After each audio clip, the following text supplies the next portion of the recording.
Lars Eriksson stood beside the raised stone walls running through the center of his cabin, watching snow scatter across the wooden floor as wind howled through gaps in the doorframe. The other trappers said his buried heat trench was madness, a waste of good lumber and backbreaking labor, but they would understand soon enough when the deep freeze came. Before we continue, let us know where you're watching from, and if stories of frontier ingenuity move you, hit that subscribe button. Because tomorrow's tale is even more unbelievable than this one. The winter of 1838 found Lars Eriksson exactly where he wanted to be. 3 days' ride from the nearest trading post in Montana Territory, working beaver streams that most trappers considered too remote to bother with. That isolation was precisely the point. The fewer trappers competing for pelts, the better the harvest. Lars had learned that lesson in his first season 7 years earlier, and it had served him well ever since. He was Norwegian by birth, having arrived in America at age 16 with nothing but his father's rifle and a brother 3 years younger. Henrik had followed Lars into the mountains with the same quiet determination that characterized everything the Eriksson brothers did. They didn't talk much, didn't drink heavily, didn't gamble their earnings away at rendezvous gatherings. They trapped, they survived, and they saved their money with the patient accumulation of men who understood that wealth came from steady work rather than spectacular luck. Their cabin sat on a wooded rise above the confluence of two creeks, positioned to offer clear sight lines while remaining sheltered from the worst winds.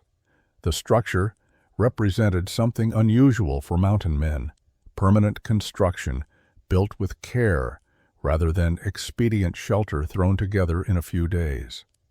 Lars and Henrik had spent 2 full weeks on the walls alone, selecting logs of consistent diameter and fitting them with precision that other trappers considered wasteful effort. The door hung on proper iron hinges purchased at considerable expense from Fort Benton. The single window had a real glass pane, small but functional, set into a frame that sealed tightly against weather. But the cabin's most notable feature was its floor. Most trappers lived with dirt underfoot, occasionally covering it with pine boughs or hides. The Eriksson brothers had invested 3 weeks of labor in laying wooden planks across proper floor joists. The planks were hand-hewn from straight-grained pine, fitted tightly together, and pegged to the joists with wooden pins carved during evening hours. The result was a surface that kept them off the frozen ground, prevented mud during thaw periods, and marked them as men of substance among the scattered trapping community. Henrik maintained the trap lines, while Lars processed pelts and managed their supplies. It was an efficient division of labor that had produced excellent returns for 3 consecutive seasons. They had expanded their operation each year, now working nearly 40 traps spread across a 5-mile radius. The work was hard, the conditions brutal, but the partnership functioned smoothly because both brothers understood their roles and executed them without complaint. On the morning of February 9, 1838, Henrik prepared to check the northern line, a circuit that typically required 6 hours to complete. The temperature stood at perhaps 20 below, cold but manageable for men accustomed to mountain winters. Lars watched his brother depart just after dawn, carrying his rifle, trap bag, and the small pack of supplies any prudent trapper took when leaving camp. Henrik didn't return by nightfall. Lars stood in the doorway as darkness fell, searching the tree line for movement that never came. Mountain men understood that delays happened. Traps required repair, animals needed tracking, snow could slow travel. But Henrik was methodical about timing, and 6 hours had stretched into 12. When the temperature dropped further and wind began driving snow horizontally across the clearing, Lars knew something had gone wrong. He left at first light, following Henrik's tracks north along the creek. The snow had obscured some of the trail, but Lars knew the trapline route perfectly. He moved quickly, rifle ready, calling out periodically. The silence that answered was absolute, except for wind through frozen branches. 2 miles from the cabin, Lars found his brother. Henrik lay beneath a rock overhang where he had clearly taken shelter during the previous day's sudden blizzard. The remains of a small fire sat a few feet away, burned down to cold ash. Henrik's rifle rested against the rock wall. His pack lay open, contents scattered, as if he had searched desperately for something. But Henrik himself was motionless, frozen in a position that suggested he had simply gone to sleep and never woken. Lars knelt beside the body, forcing himself to examine the scene with the same careful observation he brought to reading animal sign. Henrik's right ankle was swollen, the boot leather strained tight. A twisted ankle, then, probably sustained while checking one of the traps. The injury had slowed him enough that the blizzard caught him away from the cabin. He had done everything right, found shelter, built a fire, settled in to wait out the storm. But the fire had gone out. Perhaps Henrik had fallen asleep, exhausted from pain and cold. Perhaps he had simply run out of dry wood within reach and couldn't gather more with his injured ankle. The result was the same. The temperature had dropped through the night, and Henrik had frozen to death 20 yards from rocky shelter that should have saved him. Lars lifted his brother's body and carried it back to the cabin. The journey took 3 hours. He buried Henrik the next day on the hillside overlooking the creek, piling stones over the grave to keep animals away. He didn't mark it with a cross or carved board. Henrik wouldn't have wanted the attention. That night, alone in the cabin for the first time in 3 years, Lars sat by the fireplace unable to sleep. The heat from the burning logs felt intense against his face and chest, almost unbearable. But when he moved to his sleeping platform against the far wall, the cold was immediate and penetrating. He could see his breath. Frost had formed on the interior wall, where condensation from cooking and breathing had frozen against the cold logs. Lars stood and walked the cabin's perimeter. Near the fireplace, the floor planks were warm under his boots. 10 feet away, they were cold. In the corners, they were frozen. He knelt and examined the gaps between planks, noticing moisture that had seeped up from below and frozen into tiny ridges of ice. A thought formed, unwelcome and insistent. Heat rises, cold settles, and moisture kills. Henrik had heat. He had fire. But the heat had risen away from his body into the winter air, and the cold had settled into the ground beneath him, and somewhere in that terrible equation his brother had died, not from lack of fire, but from the simple physics of how warmth moved through space. Lars returned to the fireplace and fed it another log. The flames roared higher. The ceiling above grew hot enough to make the chinking smoke. But the floor remained cold, and the far walls remained frozen, and Lars understood with sudden, terrible clarity that everything about how mountain men heated their shelters was wrong. Spring arrived in late March, melting the snow and opening the creeks to renewed beaver activity. Lars continued working the trap lines alone, processing pelts with the same methodical efficiency that had always characterized his work. But something had changed. Where he had once focused entirely on the practical demands of trapping, he now found his attention drawn constantly to questions of shelter and heat. He began visiting other trappers' camps under the pretense of trade and conversation. Otto Becker, a German immigrant who had claimed territory 15 miles south, welcomed Lars into his cabin and complained about winter damage. The corner where his stove sat showed scorch marks on the wall, but the opposite corner had grown a film of ice so thick that Otto had simply stopped using that section of the cabin.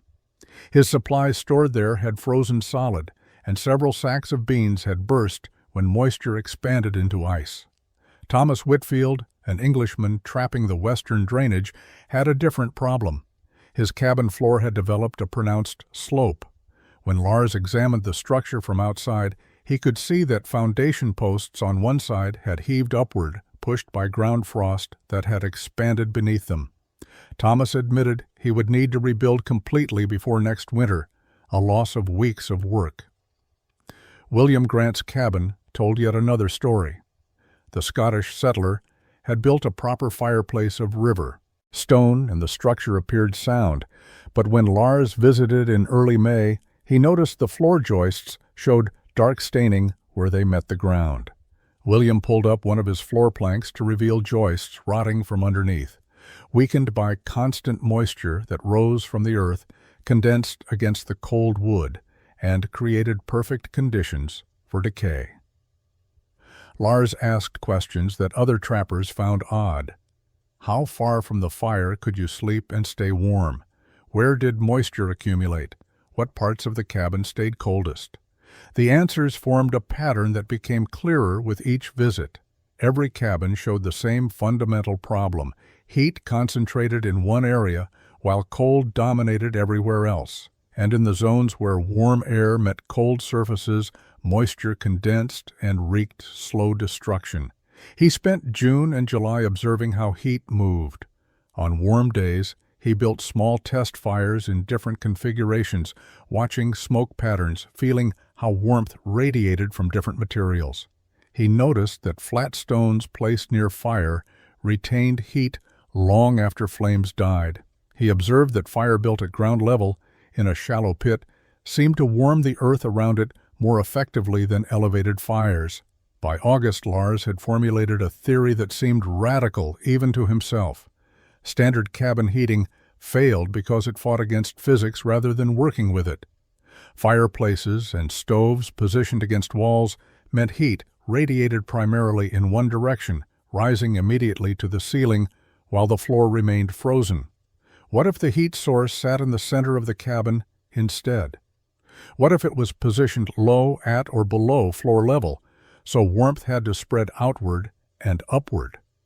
What if thermal mass could store heat and release it gradually? The solution would require construction techniques he had never seen attempted. Lars spent his time at Fort Benton studying construction instead of drinking with other trappers. The fort's blacksmith worked beside a forge built from carefully fitted stones, and Lars watched how the rocks absorbed heat during the day and continued radiating warmth long after the fire had died. He asked questions about which stones could withstand extreme temperature without cracking, learning that river rocks and certain shales worked best while limestone and sandstone often exploded from internal moisture. The fort's main warehouse had a stone foundation that distributed weight across multiple points rather than concentrating it on corner posts. Lars sketched the pattern in his notebook, recognizing how the principle might apply to heat distribution. If weight could be spread evenly, why not warmth? Instead of purchasing his usual trapping supplies, Lars bought items that made the trading post clerk raise his eyebrows. Stoneworking chisels, heavy measuring cord, a small hand saw with fine teeth suitable for precision cuts, no new traps, no lead for bullets, no tobacco or coffee, just tools for working wood and stone with unusual precision. He also purchased a larger notebook and several pencils, filling pages with sketches and calculations during the evenings. Other trappers staying at the fort noticed his behavior, and word spread quickly. Erickson had gone strange after his brother's death, spending money on mason's tools instead of trapping gear. Lars ignored the whispers and continued his observations. He studied how the fort's commander had arranged the interior heating of his quarters, noting the failures. He examined abandoned cabins near the fort, seeing the same patterns of rot and frost damage he had observed throughout the mountains. By the time he returned to his territory in early September, Lars had a complete plan formed in his mind. He selected a new cabin site on higher ground than his previous location, a spot with excellent drainage and clear approaches. He would build from scratch, rather than trying to modify existing construction. Otto Becker visited in late September, curious about Lars's preparations. He found Lars laying out the dimensions of a new cabin using his measuring cord, marking positions with stakes driven into the ground. "You're building again? The old cabin is perfectly sound." Lars showed him the notebook sketches. Otto studied the drawings of a long trench running through the cabin center lined with the stones, positioned below floor level, but with walls rising above it.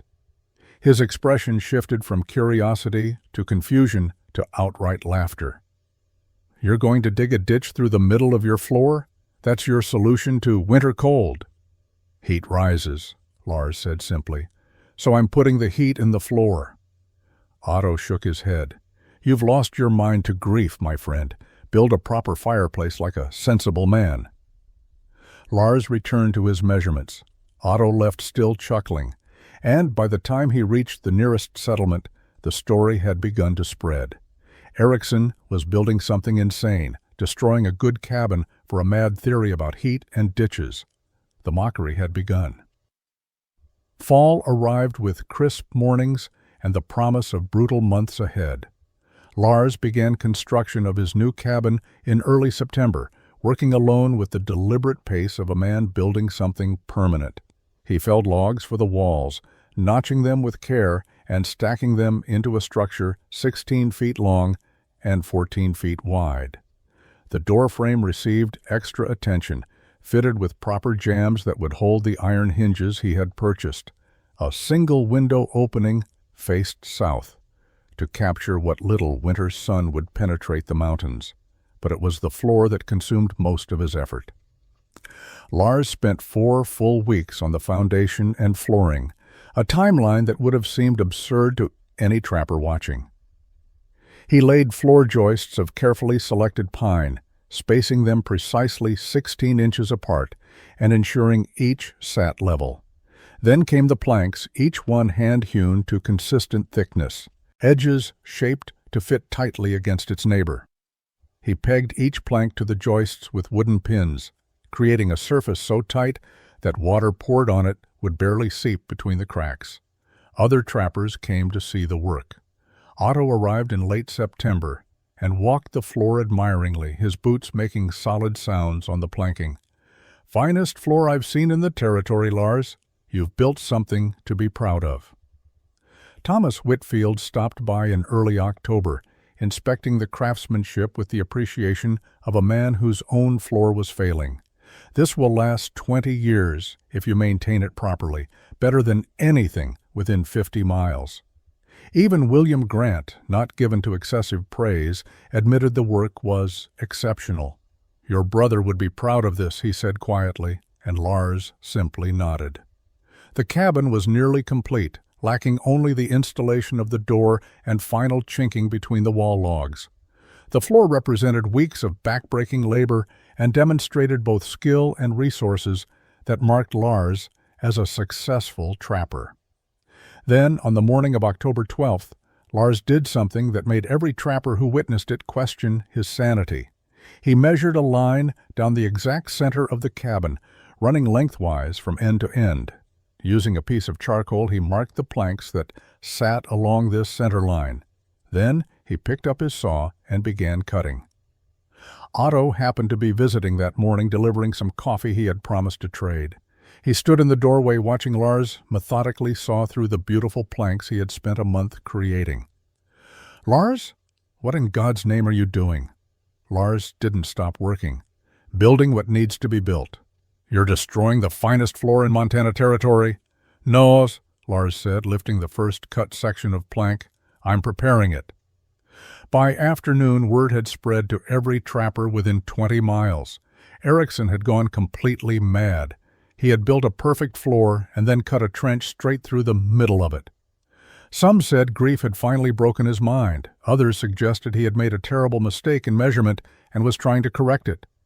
But when Otto described how calm and methodical Lars had been, how purposeful each cut appeared, the consensus shifted to something worse than madness or error. Eriksson was doing this deliberately, and no one could understand why. With the center planks removed, Lars began the excavation. The exposed section revealed the floor joists running perpendicular to the gap, and beneath them the bare earth that formed the cabin's foundation. He worked carefully between the joists, digging down 6 to 8 inches, creating a trench that ran the full 12-foot length of the cabin. The depth was precise, measured repeatedly to ensure consistency. Too shallow, and the system wouldn't work. Too deep, and maintaining the fire would become impractical. The excavation produced several wheelbarrows of dirt that Lars hauled outside and spread across the clearing. The trench bottom was smoothed and leveled, creating a channel 20 inches wide and perfectly uniform in depth. Other trappers would have completed this work in a day or two of hasty digging. Lars spent a full week ensuring every measurement met his specifications. Then came the stones. He spent 3 days at the creek bed half a mile from the cabin, selecting rocks with the care of a jeweler choosing gems. He wanted flat stones, dark in color, thick enough to provide substantial mass, river rocks that had been smoothed by water, shale pieces that had split naturally into broad plates. He rejected rounded stones, porous stones, anything that showed cracks or signs of previous heat damage. He hauled the stones back to the cabin in a canvas sling, making dozens of trips over the course of 2 weeks. Otto visited again during this phase and found Lars sitting beside a small test fire, heating different stones to observe how they responded. Several had already cracked and been discarded. "You're testing rocks now?" Otto asked. "Lars, this has gone far enough. Whatever you're building, it's not worth this effort." Lars pointed to a stone that had exploded during heating, fragments scattered across the ground. "Limestone holds moisture inside, heats too fast and breaks apart." He indicated another stone sitting calmly in the coals. "Shale, dense, dry. Absorbs heat slowly and holds it for hours." Otto shook his head and left without further comment. The story spread. Eriksson was now obsessed with rocks, burning them in fires and taking notes like some kind of deranged scholar. The actual construction of the stone walls began in early November. Lars fitted each stone into place along the trench sides, working from the bottom up. The stones rose from the trench floor, carefully positioned to create walls that would contain fire while maximizing thermal mass. He used no mortar, relying instead on precise fitting and the weight of stones above to hold those below in position. The walls rose past floor level, extending 4 to 6 inches above the planks. This created a raised barrier that would protect the wooden floor from direct heat, while allowing the stones to radiate warmth into the living space.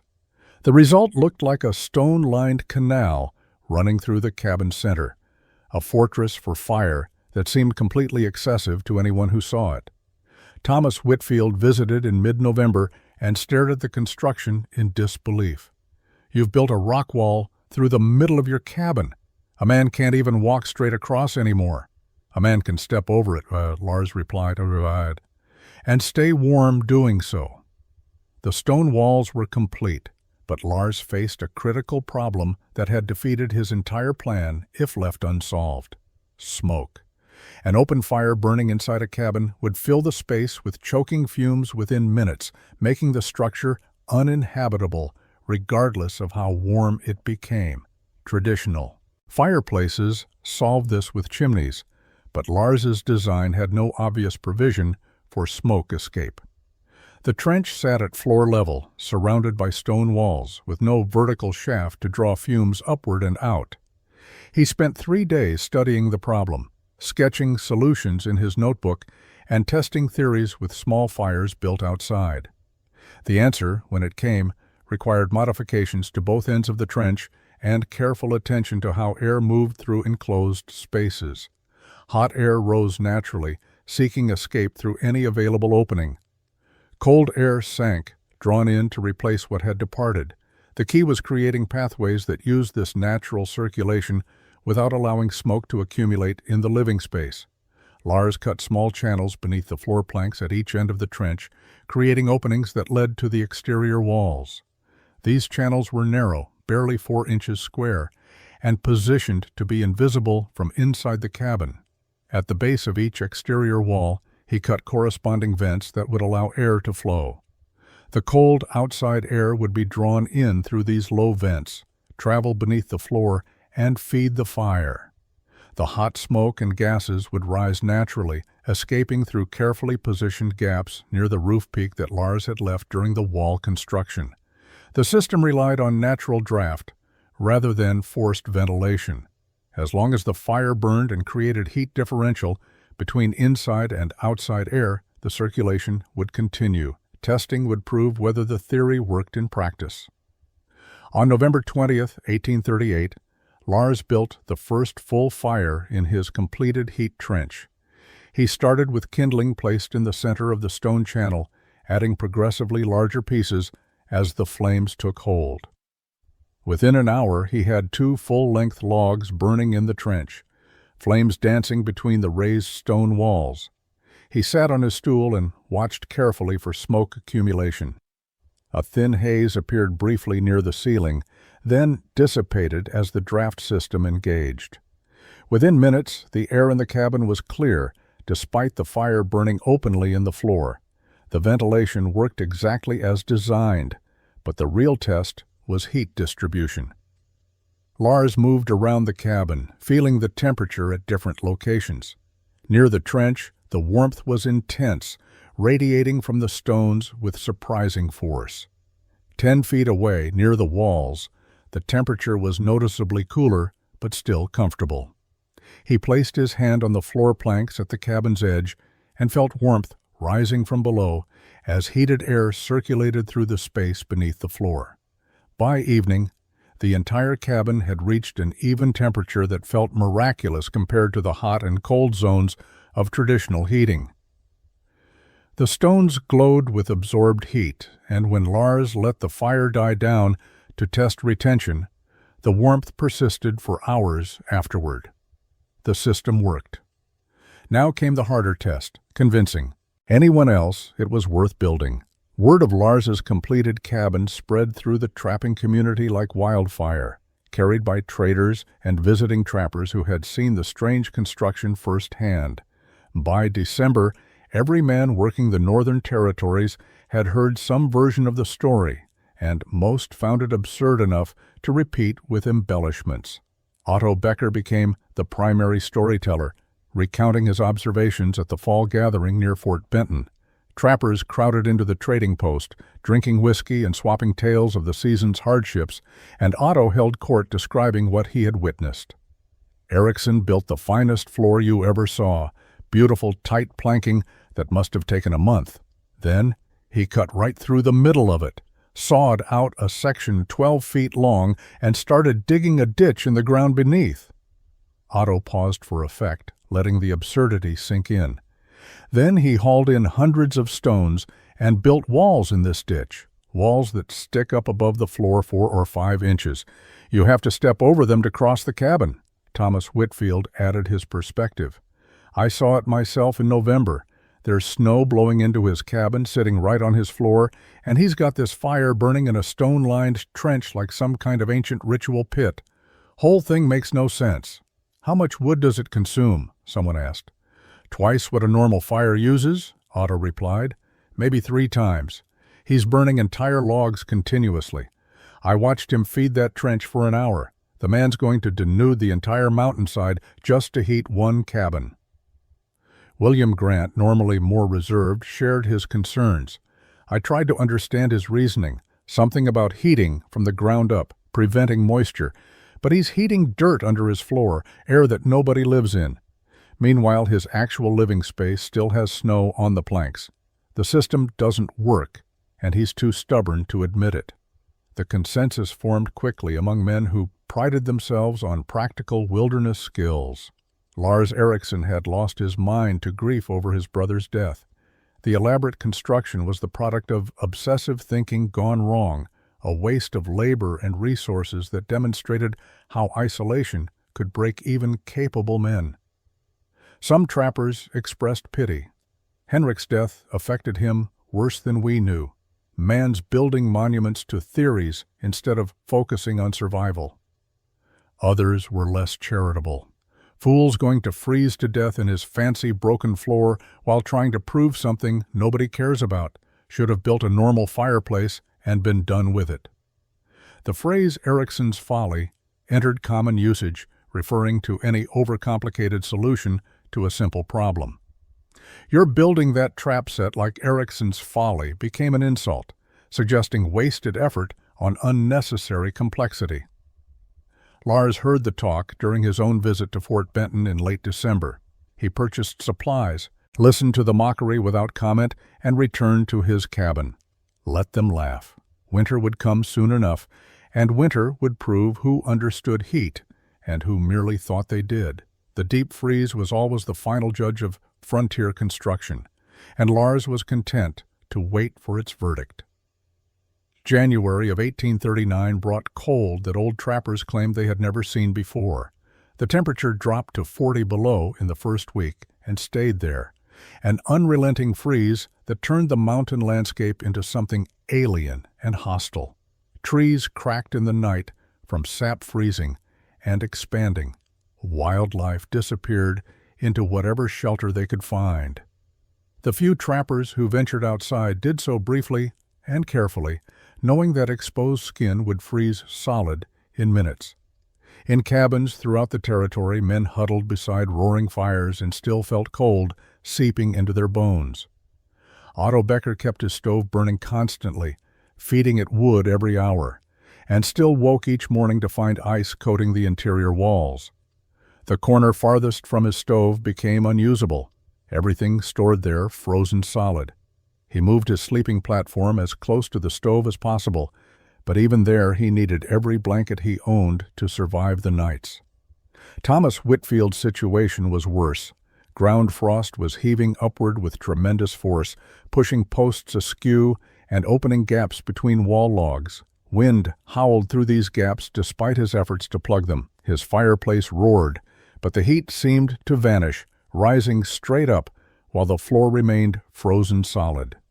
Ice coated the walls opposite his fireplace, and condensation from his breathing froze before hitting the ground. By the third week of January, Thomas's cabin had become genuinely dangerous. The floor sloped severely, and sections of planking had cracked from stress. On January 23rd, Thomas packed essential supplies and set out for Lars Eriksson's cabin 2 miles away. He had mocked the heat trench design, but mockery meant nothing when your shelter was failing. He arrived near midday, half frozen, and knocked on the door. Lars opened it immediately, and Thomas felt warmth that seemed impossible given the conditions outside. "My cabin's coming apart," Thomas said through chattering teeth. "I need shelter." Lars stepped aside. "Come in." Thomas entered and stopped, confused by what he was experiencing. Snow had blown in and scattered across the floor planks, just as critics had reported. But the snow wasn't frozen. It was wet, melting, evaporating in the warmth. Thomas knelt and placed his palm on the wooden floor. It was warm. "Your floor," Thomas said. "How is your floor warm?" Lars pointed to the stone-lined trench running through the cabin's center, fire burning between the raised walls. "Heat from below warms the ground and floor. The stones absorb heat and radiate it into the space. Even temperature prevents condensation." Thomas walked around the cabin, touching walls that were dry wood instead of ice-coated surfaces. The air temperature was comfortable everywhere, with none of the extreme variation that characterized his own cabin. Otto arrived 3 days later, his own cabin barely habitable. Both men spent a week in Lars's cabin, observing the system. They watched Lars add logs twice daily. They felt how stones stayed hot for hours after flames died. They experienced sleeping on warm floor instead of frozen ground. When temperature finally rose and they returned to inspect their own cabins, the damage was extensive. Thomas's floor needed complete rebuilding. Otto's joists showed rot from moisture accumulation. Lars's cabin remained structurally perfect, every surface dry, the floor solid and warm. The mockery stopped that day. By spring, both men were asking Lars to help them build their own heat trenches. The deep freeze finally broke in mid-February, temperature rising to merely 20 below, which felt almost warm by comparison. Thomas returned to his cabin to assess the damage and found it extensive. The floor would need complete rebuilding. Several wall logs had shifted enough to require rechinking, and moisture damage had ruined a significant portion of his stored supplies. Repairing everything would consume weeks of work he could have spent trapping. Otto Becker's cabin had fared better structurally, but showed its own failures. When he pulled up a floor plank to investigate a soft spot, he discovered the joists beneath were dark with rot, weakened by months of moisture accumulation he had never seen. Another winter or two, and his floor would collapse completely. Word spread quickly when Thomas began telling people what he had experienced in Lars's cabin. The warm floor, the even temperature, the complete absence of interior ice despite 3 weeks of 40 below cold. Otto visited in March and asked to see the system in detail, his earlier mockery replaced by genuine curiosity. Lars showed him everything: the trench depth, the stone selection, the hidden ventilation channels beneath the floor, the raised walls that protected the planks while radiating heat upward. He explained the physics as he understood them. Heat rising from the trench warmed the air gap between floor joists, heating the planks from underneath. The stones absorbed thermal energy and released it for hours after the fire died down. Even temperature throughout the cabin meant no cold surfaces for moisture to condense upon. "Would you help me build one?" Otto asked. By spring of 1839, Thomas and Otto had both begun construction of cabins incorporating buried heat trenches. Lars shared his techniques freely, offering advice on trench dimensions, stone fitting, and ventilation design. William Grant visited in April, examined the system carefully, and started planning his own version. By winter of 1840, 7 cabins in the Northern Territories had heat trench systems. Some builders modified Lars's specifications based on available materials, but the core principles remained consistent: center placement for even distribution, below-floor excavation for ground heating, stone thermal mass for heat retention. The technique spread organically through practical demonstration. Men who survived brutal winters in standard cabins and then experienced the difference became converts. The phrase Erickson heat entered usage, referring to cabins incorporating the buried trench principle. It became a mark of quality construction, indicating the builder understood moisture management and structural preservation. Lars married Margaret in 1841 and built a larger cabin incorporating a refined version of his design. They raised 2 children there. His original cabin stood until 1868, 30 years after construction, the floor still solid when finally abandoned. Later settlers occupied it for another decade, recognizing superior construction. Lars Erickson died in 1873 on his ranch in Oregon, never famous, never seeking recognition.